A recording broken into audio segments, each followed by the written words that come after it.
Alice Paul, a radical suffragist, changed the lives of 20th century women. She influenced the passing of the 19th Amendment with her radical tactics. Alice Paul was born on January 11, 1885, in Mount Laurel, New Jersey, to William and Tracy Paul.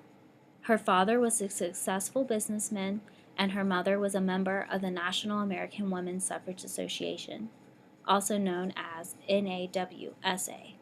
Alice Paul's background and upbringing is what helped her shape her ideas. Her mother brought her to many of the NAWSA meetings that she attended, giving Alice Paul a head start on suffrage ideas.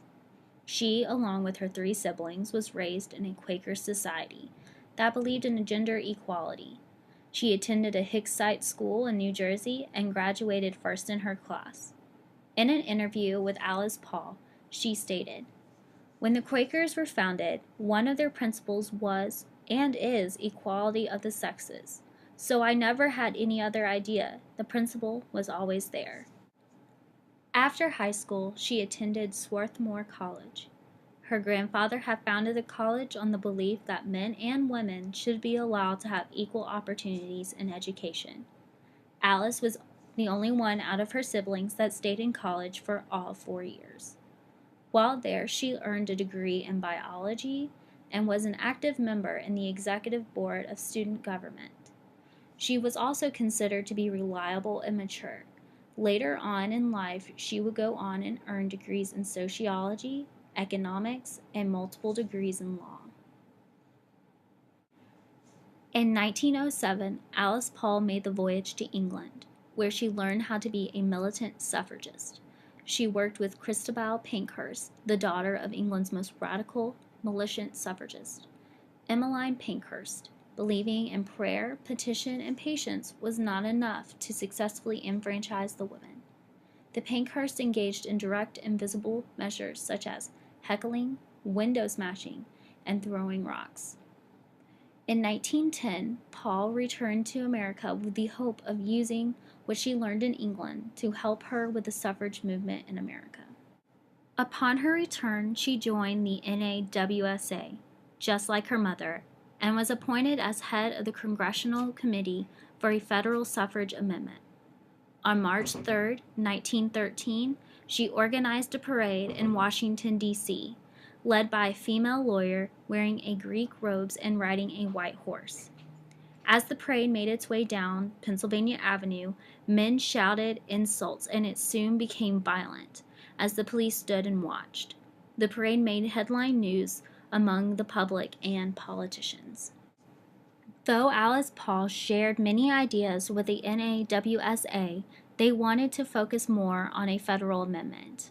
While NAWSA supported Wilson, Paul only wanted to hold him responsible for women's problems. In 1916, Paul severed ties to the NAWSA and formed the National Women Party, also known as NWP. The NWP stood in front of the White House and shouted phrases against Wilson. In 1917, the NWP protested the press against World War I and was attacked by the angry mobs and was arrested for obstructing traffic. When arrested, they wanted to be treated as political prisoners.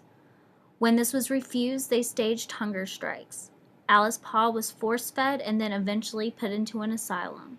She did not recover until 2 years later. This caused for her to have more supporters. Due to the treatment of suffragists in prison, Wilson changed his position on the suffrage movement in 1919. The House and the Senate passed the amendment.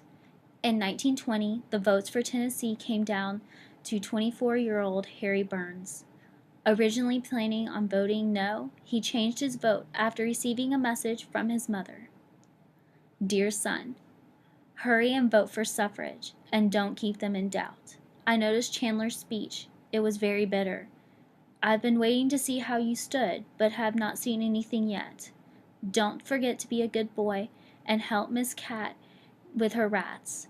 Is she the one that put rat in ratification? Ha!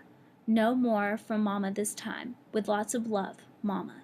The 72-year battle of women's suffrage ended on August 18, 1920.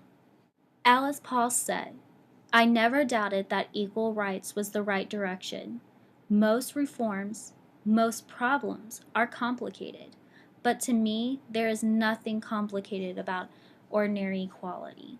On July 19, 1977, after leading a very successful life, Alice Paul passed away, leaving behind an everlasting legacy due to her